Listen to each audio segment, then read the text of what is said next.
जय माता दी सभी को। उर्मिला मैम क्लासेस में आप सभी का स्वागत है। और आज मैं आपको MP प्लस के साइंस के स्पेशली बायोलॉजी के प्रीवियस ईयर के क्वेश्चन कराने जा रही हूँ। Top important question. First question आप देखें, रबी की फसलें इन महीनों के दौरान उगाई जाती हैं। रबी की फसलें इन महीनों के दौरान उगाई जाती हैं। ऑप्शन ए अगस्त से अक्टूबर के बीच में, ऑप्शन बी दिसंबर से जून के बीच में, ऑप्शन सी जून से सितंबर के बीच में, और ऑप्शन डी है अक्टूबर से मार्च के बीच में। तो ये जो रबी की फसल होती है वो किन किन महीनों में उगाई जाती हैं, तो मैं आपको एक कॉमन सेंस में मैं बता देती हूँ कि आपकी जो रबी की फसलें होती हैं वो सर्दियों में होती हैं और आपकी खरीफ की फसलें होती हैं वो गर्मियों में होती हैं। तो इनमें से अगर मैं सर्दी की बात करूँ तो अक्टूबर से मार्च के बीच क्या होती है, सर्दी होती है। तो अक्टूबर से मार्च के बीच की जो फसलें होती हैं वो रबी की फसलों में आती हैं।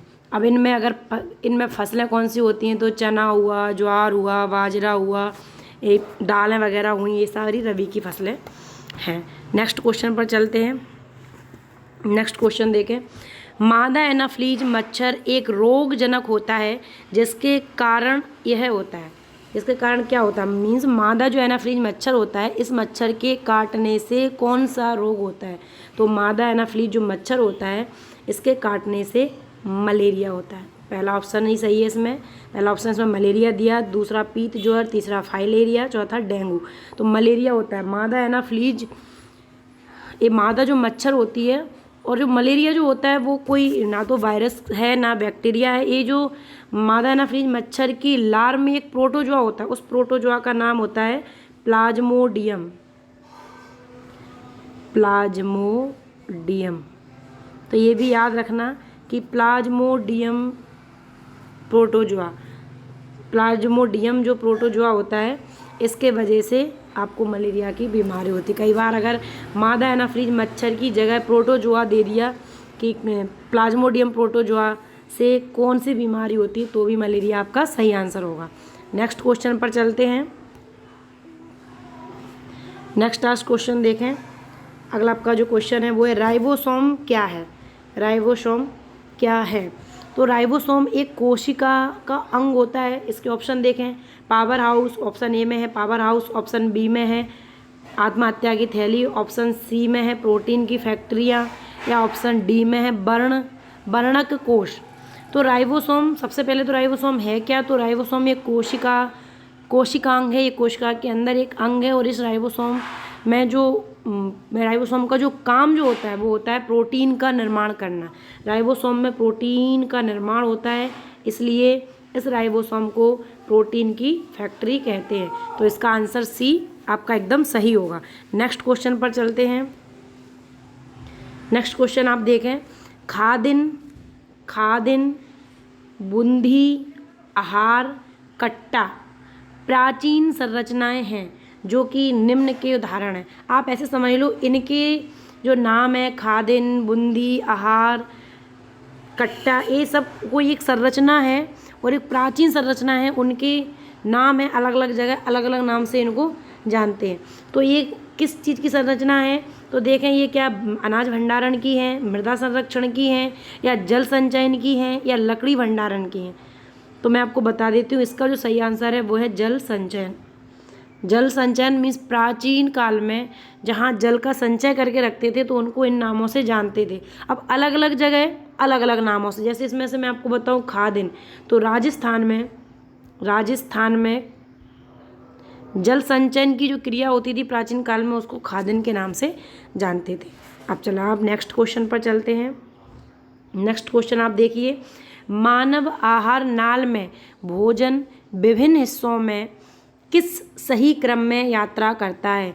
इसका क्वेश्चन का मतलब है कि आपने भोजन लिया और आहार नाल मीन्स मुख से शुरू होती है आहार नाल और एनस तक जाती है। आपकी बक्कल कैविटी से माउथ से शुरू होकर एनस तक आपकी आहार नाल जाती है।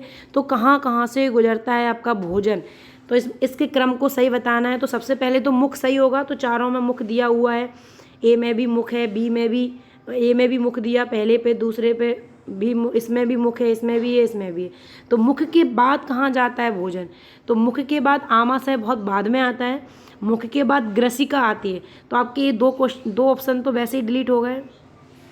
मुख, जैसे ही मुख में हम भोजन को जैसे ही खाते हैं, एक बाइट लेते हैं, एक निवाला लेते हैं, तो मुख में चबाने के बाद वो ग्रसिका में जाता है। तो ग्रसिका आपके ऑप्शन सी में भी है और ग्रसिका डी में भी है। ठीक है, ग्रसिका के बाद जो भोजन होता है वो आमाशय में जाता है। तो आमाशय सी में भी है और डी में भी है। अब आमाशय के बाद जो भोजन पहुंचता है वो छोटी आंत में पहुंचता है और छोटी आंत के बाद बड़ी आंत में पहुंचता है। तो इसका जो सही क्रम है वो है ऑप्शन सी। तो आपका राइट आंसर जो है वो ऑप्शन आपका सी है कि पहले मुख में, फिर ग्रसिका में, ग्रसिका में बोलते हैं ईसोफेगस को, स्टमक में, फिर स्मॉल इंटेस्टाइन में, फिर लार्ज इंटेस्टाइन में। ये इसका क्रम होता है। नेक्स्ट क्वेश्चन पर चलते हैं। नेक्स्ट क्वेश्चन आप देखें, उपकला ऊतक की कोशिकाओं में अंतराकोशिकीय स्थान नहीं होता है क्योंकि वे, उपकला ऊतक मीन्स एपिथेलियल टिश्यू, उपकला ऊतक मीन्स होता है एपिथेलियल टिश्यू, और एपिथेलियल जो टिश्यू होते हैं वो हमारी बॉडी की त्वचा में पाए जाते हैं, बाहरी भी त्वचा में और अंदर की भी त्वचा। अंदर की अगर बात करें, जैसे आपकी लीवर के ऊपर जो त्वचा है, तो उस त्वचा में जो ऊतक होते हैं वो उपकला ऊतक होते हैं। कला मीन्स मेम्ब्रेन होती है, उप मीन्स ऊपर वाली जो मेम्ब्रेन, ऊपर वाली जो सरफेस होती है उसको हम उपकला ऊतक बोलते हैं। तो उस ऊतक में क्या नहीं होता है, तो इंटरसेलुलर स्पेस नहीं पाया जाता है। तो इनमें से जो इंटरसेलुलर स्पेस नहीं होता है वो क्यों नहीं होता है उपकला ऊतक में? तो उपकला ऊतक की जो ऊतक जो होते हैं वो बहुत बहुत क्लोजली एक दूसरे से सटे हुए होते हैं। तो इनमें इंटरसेलुलर स्पेस नहीं पाया जाता है। इसलिए नहीं पाया जाता है कि क्योंकि ये बाहरी एवं भीतरी अंगों की सुरक्षा करने का काम करते हैं।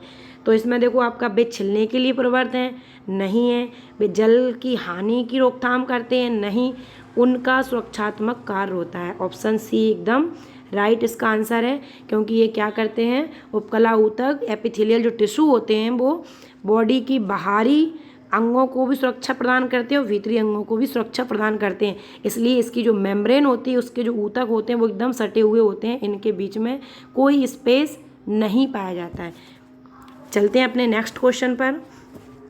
आपका नेक्स्ट क्वेश्चन है, मानव शरीर की सबसे बड़ी कोशिका की पहचान करें। मानव शरीर की सबसे बड़ी कोशिका, सबसे बड़ी कोशिका देखें, ऑप्शन ए है यकृत कोशिका means liver cell, option B है आरबीसी, ऑप्शन सी है तंत्रिका कोशिका और ऑप्शन डी है अंड कोशिका एग सेल।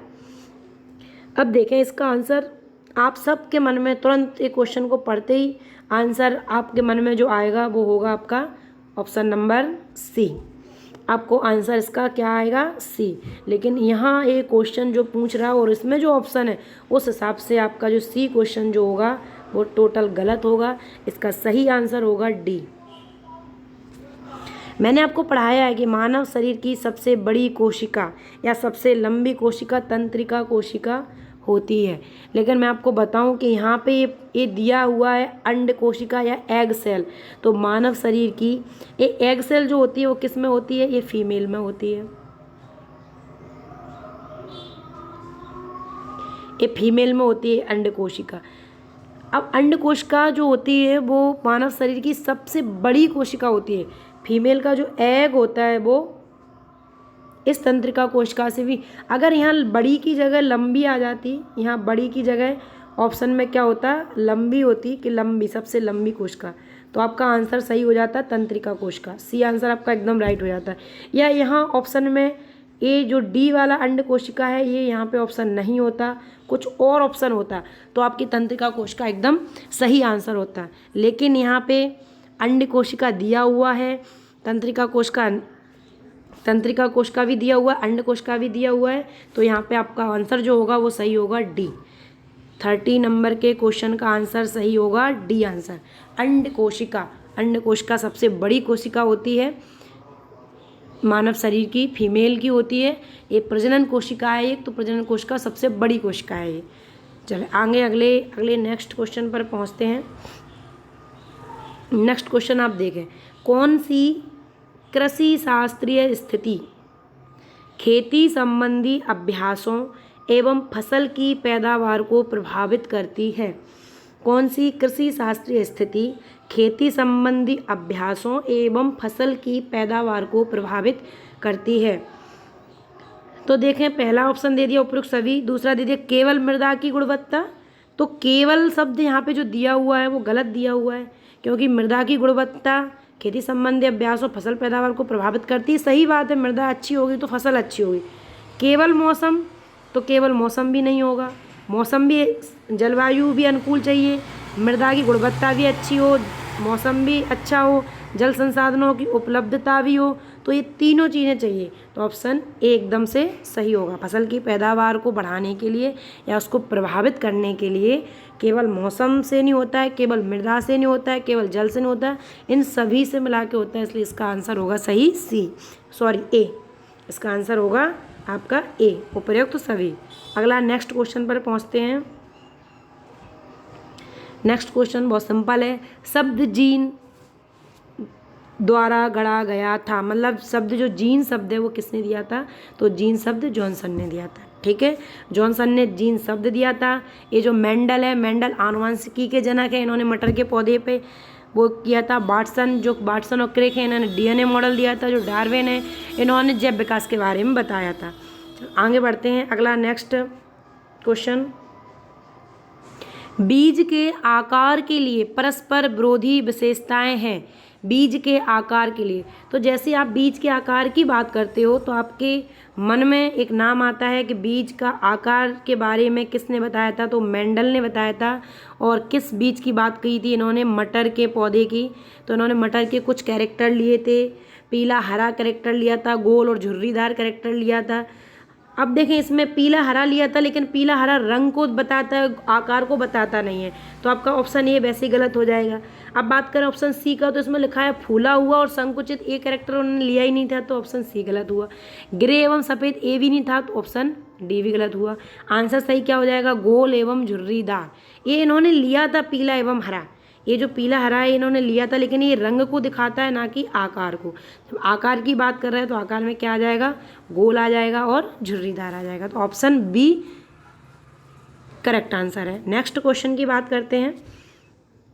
नेक्स्ट क्वेश्चन पर चलते हैं। देखें, निम्न में से क्या एक प्रकार का उपकला ऊतक नहीं है? जितने भी क्वेश्चन में पीछे नहीं लिखा हुआ होता है उन क्वेश्चन को आप बहुत अच्छे से पढ़ा करो कि इसमें क्या पूछ रहे हैं। तो आप देखें इसमें क्या पूछा है कि इनमें से जो है वो उपकला ऊतक कौन सा नहीं है, बाकी सब उपकला के ही प्रकार हैं। तो देखें, सल्की उपकला का एक प्रकार है, स्तंभाकार उपकला का एक प्रकार है, घनाकार उपकला का एक प्रकार है। अब कौन सा नहीं है? तो संयोजी ऊतक नहीं है। एक कनेक्टिव टिश्यू होता है वो एक अलग प्रकार का होता है और एपिथेलियल टिश्यू एक अलग प्रकार का होता है। तो ये उपकला ऊतक के तीनों प्रकार होते हैं। सल्की उपकला ऊतक होता है, स्तंभाकार उपकला ऊतक होता है, घनाकार उपकला ऊतक होता है, लेकिन संयोजी ऊतक अलग होते हैं जो आपके कनेक्टिव कार्टिलेज में पाए जाते हैं, लिगामेंट में पाए जाते हैं। संयोजी ऊतक आपके ब्लड में पाए जाते हैं, तो ये अलग होते हैं संयोजी ऊतक। मैं आपको ऊतक की स्पेशली ऊतक की एक अलग से एक वीडियो बनाऊंगी जिसमें मैं आपको सारे ऊतक बहुत अच्छे से डिटेल में आपको मैं पढ़ा दूंगी, क्योंकि आपके इसमें आपके जो एमपी पुलिस के जो क्वेश्चन है प्रीवियस ईयर के, उसमें आपके ऊतक से क्वेश्चन, पेशियों से क्वेश्चन, सिस्टम से क्वेश्चन, कोशिका से क्वेश्चन, इनसे क्वेश्चन बहुत ज़्यादा आए हुए हैं। चलें हम नेक्स्ट क्वेश्चन पर आते हैं। नेक्स्ट क्वेश्चन है, कोशिका स्राव निम्न के द्वारा संसाधित और संकुलित किए जाते हैं।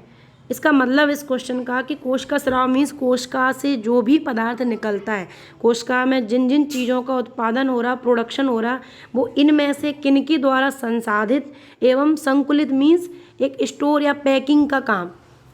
संकुलित करना मीन्स एक समेट लेना, समेटने का काम, उसे पैक करने का काम कौन करता है? तो देखो ऑप्शन ए है गोल्जी बॉडी। तो मैंने आपको बताया था कि कोशिका में जितने भी उत्पादन हो रहा है, जितने भी प्रोडक्शन हो रहे हैं कोशिका के स्राव में, तो उसमें उसका जो पैकिंग का जो काम होता है वो गोल्जी बॉडी ही करता है। एक गोल्जी उपकरण जो लिखा है गोल्जी बॉडी है, जिसकी खोज कैमिलो गोल्जी ने की थी।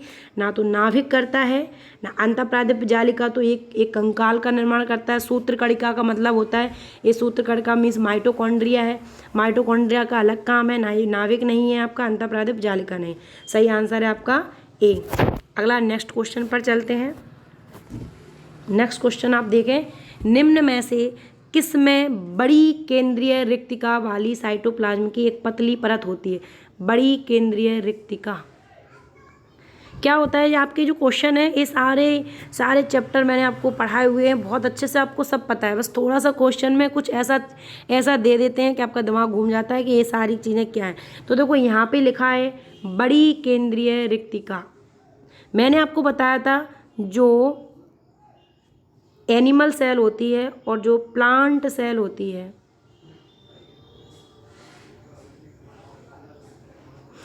मैंने आपको बताया था एनिमल सेल होती है उसमें छोटी छोटी रिक्तिकाएं पाई जाती हैं, बिल्कुल छोटी छोटी।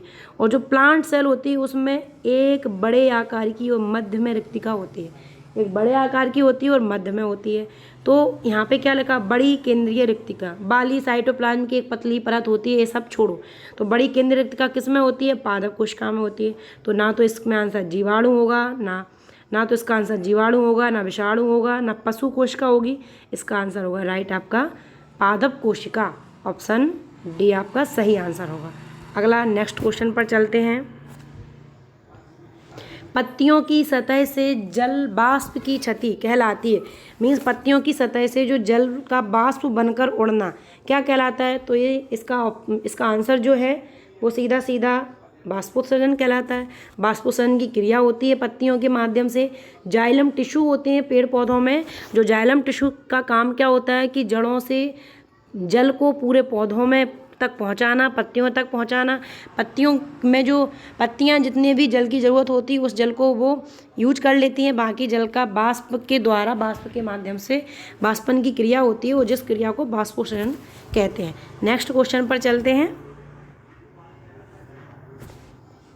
देखें यहाँ पे लिखा है अमीबा एक प्रक्रिया के माध्यम से अपना भोजन प्राप्त करता है जो कहलाती है। देखो यहाँ पे अमीबा शब्द दे दिया और मैंने आपको बताया था कि अमीबा जो जीव होता है वो एक कोशिकीय होता है, एक कोशिकीय। याद रखना अमीबा की जो बॉडी होती है वो ओनली एक कोशिका की होती है। आप मान के चलो कि ये एक कोशिका है मतलब एक अमीबा है, एक अमीबा है। तो अमीबा कोशिका के अंदर जो भी कोशिका भोजन के रूप में लेती है, जो भी कोशिका के अंदर जाता है उसको एंडोसाइटोसिस बोलते हैं, और जो भी कोशिका के बाहर जाता है उसको एक्सोसाइटोसिस बोलते हैं। तो यहाँ पे क्या लिखा? अमीबा एक प्रक्रिया के माध्यम से अपना भोजन प्राप्त करता है, एक प्रक्रिया के माध्यम से करता है। और अमीबा क्या है? तो एक कोशिकीय है। जब एक कोशिकीय है और ये अपना भोजन में जिस कोशिका को जिस चीज़ की ज़रूरत होगी तो वो उस चीज़ को जब वो अंदर ग्रहण करेगा तो उस क्रिया को हम क्या बोलते हैं? एंडोसाइटोसिस। तो इसका आंसर क्या हो जाएगा सही? एंडोसाइटोसिस। अगर इसमें इस क्वेश्चन को थोड़ा सा बदल के अगले पेपर में दे दिया जाए कि भोजन प्राप्त करना ना दे के वो क्या दे दें कि अपना जो अमीबा जो है वो अपने बेस्ट फूड को किस माध्यम से बाहर निकालता है या जिस क्रिया से बाहर निकालता है तो उस क्रिया को क्या बोलते हैं? तो इसका आंसर हो जाएगा एक्सोसाइटोसिस। ओके, समझ में आ गया? इसका आंसर क्या हो जाएगा? एक्सोसाइटोसिस। क्योंकि कोशिका से पदार्थ का बाहर निकलना एक्सोसाइटोसिस कहलाता है और कोशिका के अंदर पदार्थ का या जिसकी ज़रूरत है उसका अंदर जाना एंडोसाइटोसिस कहलाता है। तो 24 का आंसर क्या हो जाएगा आपका? B correct answer. अगला नेक्स्ट क्वेश्चन पर चलते हैं। ये आप देखें नेक्स्ट क्वेश्चन है, एक तिल चट्टे के शरीर में वे छिद्र जिनके माध्यम से यह श्वसन के लिए अपने शरीर में वायु लेता है उन्हें कहा जाता है। कुछ क्वेश्चन तो ऐसे दे देते हैं एकदम सिंपल कि बच्चे थोड़ा सा घूम जाए और गलत आंसर लगा लें, ये बिल्कुल सिंपल सा इसका क्वेश्चन और बिल्कुल सिंपल आंसर है कि जिस माध्यम से वायु को लेता है उन्हें उस संरचना को क्या बोलते हैं, तो श्वास रंध्र बोलते हैं। ऑप्शन ए ही इसका सही है, श्वास रंध्र। तिलचट्टा जो होता है उसमें उसके शरीर में कुछ छिद्र होते हैं, उन छिद्र के माध्यम से ही वो श्वास को अंदर लेता है, वायु को अंदर लेता है। अब वायु को अंदर ले रहा, हम भी वायु को अंदर लेते हैं तो हम उसको क्या बोलते हैं, श्वास बोलते हैं। तो उसके अंदर जो छिद्र होते हैं उसको श्वास रंध्र कहते हैं। अगला नेक्स्ट क्वेश्चन,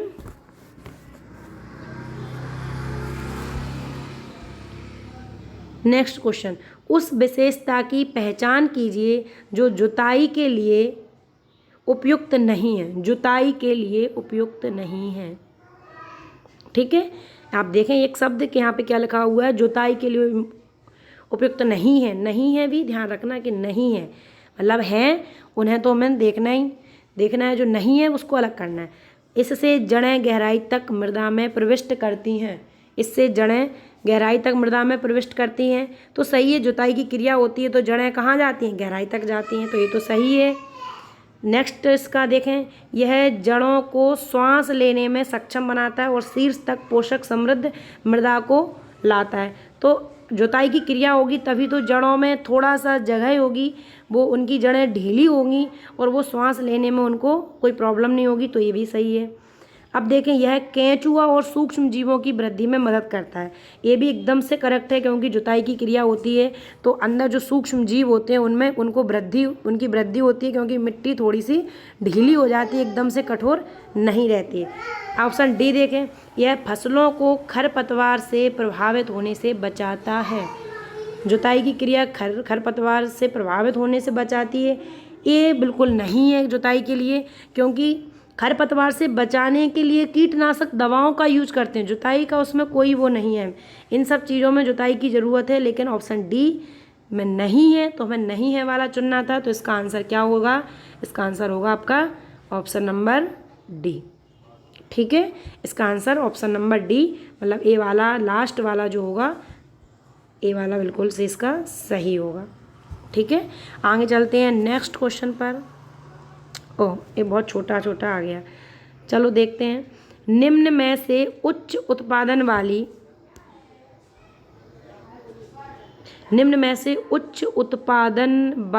भैंस की नस्ल की पहचान करो।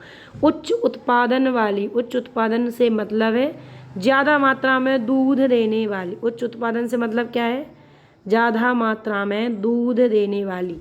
तो इनमें से कौन सी भैंस की कौन सी नस्ल है जो सबसे ज़्यादा दूध देती, इन चार में से? तो इसका सही आंसर है मुर्रा, option number D.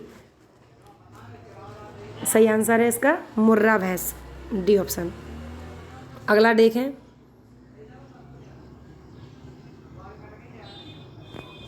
Next question, phloem ऊतक के विषय में गलत कथन का चयन कीजिए। फ्लोएम ऊतक के विषय में गलत कथन का चयन कीजिए। देखो, फ्लोएम ऊतक के बारे में बताना है, वो भी क्या बताना है, तो ये आप बिल्कुल अंडरलाइन कर लिया करो कि हमें क्या बताना है, गलत बताना है, सही नहीं बताना है।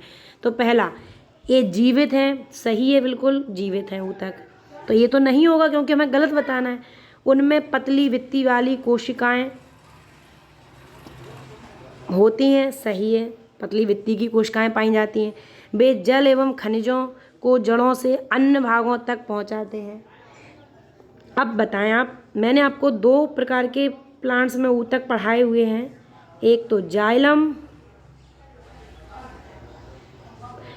प्लांट्स में दो प्रकार के संवहन ऊतक या बोलें बस्कुलर टिश्यू होते हैं, एक जाइलम होता है और दूसरा होता है आपका फ्लोएम।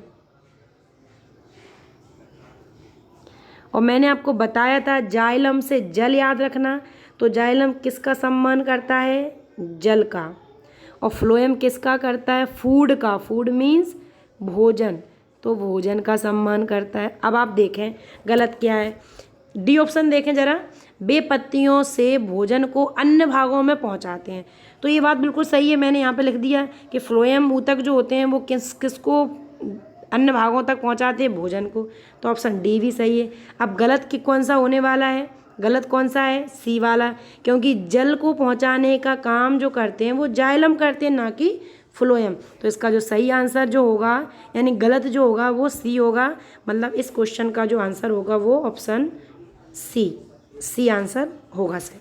ठीक है, नेक्स्ट क्वेश्चन पर चलते हैं। सही विकल्प चिन्हित करें। सही विकल्प मीन्स किससे क्या चीज़ें बनती हैं। तो पहले देखें कोशिकाएं। देखो मैंने आपको पहले भी पढ़ा दिया था कि कोशिकाएं होती हैं पहले नंबर पे, तो आपको 3 में तो कोशिकाएं दिख ही रही, तो आपका जो ऑप्शन डी है वैसे ही कट जाएगा। आप 3 देखें आप, तो पहले कोशिकाएं होती हैं, कोशिकाओं से ऊतक बनते हैं। तो आप देखें कोशिकाओं से ऊतक किस में बन रहे हैं, इस वाले में कोशिका होती हैं, फिर कोशिकाएं से मिलकर ऊतक बनते हैं, ऊतक से मिलके अंग बनते हैं, अंग से अंग तंत्र होता है और अंग तंत्र से एक जीव का निर्माण होता है। तो ऑप्शन नंबर सी एकदम से राइट है। नेक्स्ट क्वेश्चन आ गया आपका, उस पनीले द्रव का नाम बताइए जिसमें रक्त कोशिकाएं तैरती हैं। रक्त कोशिकाएं तैरती हैं, कौन सा द्रव है जिसमें रक्त कोशिकाएं तैरती हैं। तो रक्त तो होगा नहीं, रक्त पूरा उस द्रव को भी मिला के रक्त बोलेंगे। सीरम नहीं होता है, लसिका नहीं होगा, क्या होगा, प्लाज्मा। ऑप्शन नंबर सी सही होगा, क्योंकि जो प्लाज्मा जो होता है, जीव द्रव या प्लाज्मा जो होता है, उसी में रक्त कोशिकाएं तैरती हैं। रक्त कोशिकाओं की बात करें तो ब्लड में 2 चीज़ें होती हैं, तो प्लाज्मा होता है और एक क्या होते हैं, तो रक्त ब्लड कार्पल्स बोले हम जिसको, जब उसमें ब्लड जो रक्त जो होता है उसमें क्या होता है, तो लाल रक्त कणिकाएँ होती हैं, श्वेत रक्त कणिकाएँ होती हैं और प्लेटलेट्स होते हैं। तो ये इसका आंसर हो जाएगा आपका सी। नेक्स्ट क्वेश्चन पर चलते हैं। 2 ऐसी रबी की फसलों के नाम बताइए जिनमें प्रोटीन पाया जाता है।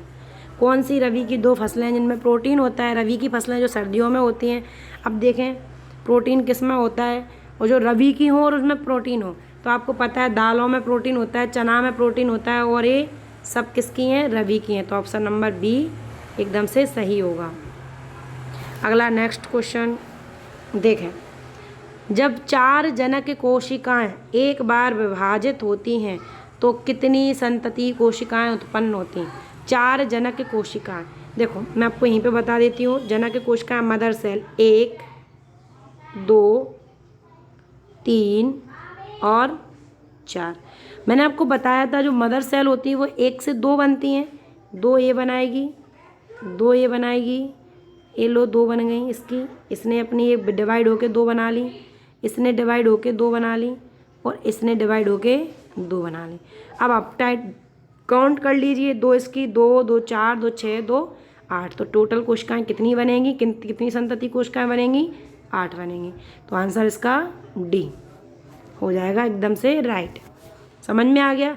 अगर अब यहीं पे क्वेश्चन ये आता कि 4 जनक जो कोशिकाएं लिखी, जनक, यहाँ जनक ना लिख के जनन लिख देते, अगर यहाँ पे क्वेश्चन में हो जाता है कि 4 जनन कोशिकाओं से कितनी बनेंगी, तो मैंने आपको बताया था कि एक जनन कोशिका से, जो प्रजनन कोशिका होती है, वो एक प्रजनन कोशिका से 4 बनती हैं। एक से पहले 2 बनती हैं और फिर इनसे 4 बनती हैं।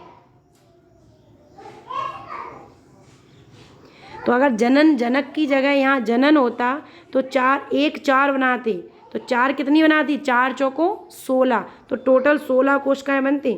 और ये आपको कन्फ्यूजन के लिए ये क्वेश्चन दिया हुआ है, और आप देखें कि पहले ऑप्शन ही इसमें 16 दिया हुआ है कि लोग वाग तुरंत जनक लिखा है, गलती से आप जल्दी में उसको जनक की जगह जनन पढ़ लें और आप बोल दें 4 1 से 4 बनती हैं, तो 4 चौको 16, सीधी 16 कोशिकाएँ बनेंगी।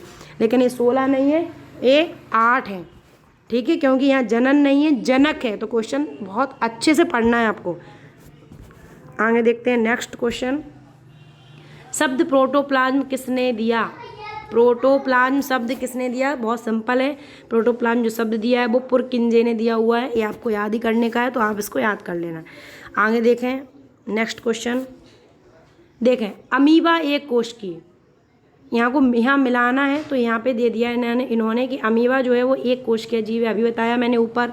तो इनमें से कौन सा है जो बहुकोशिकीय है। तो यूग्लिना की बात करें, यूग्लिना भी बहुकोशिकीय नहीं है। क्लेडिमोनास, ये गलत लिख दिया इसमें। पैरामीशियम, ये भी एक प्रोटोजोआ, ये भी एक कोशिकीय होता है। यहाँ पे लिखा है रोटी की फफूंद या ब्रेड मोल्ड, तो ये ब्रेड मोल्ड जो होती है, रोटी की जो फफूंद होती है, कवक की बात कर रहा है। कवक होती है, कवक जिसको हम फंजाई बोलते हैं। तो कवक जो होता है वो बहुकोशिकीय होता है। तो ऑप्शन इसका सी एकदम सही होगा।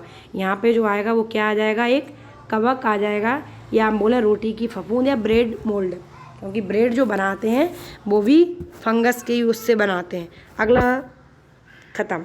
आपके ये टोटल 25 क्वेश्चन मैंने करवा दिए हैं। और अगर आपको सारे क्वेश्चन बहुत अच्छे से समझ में आए हैं तो आप मुझे कमेंट कर कर बताएं। मेरी क्लास पसंद आई है तो चैनल को सब्सक्राइब करें, लाइक करें, शेयर करें और कमेंट कर कर मुझे ज़रूर बताएं कि आपको ये सारे क्वेश्चन समझ में आए हैं। कोई डाउट हो तो आप पूछ सकते हो मुझसे। Thank you.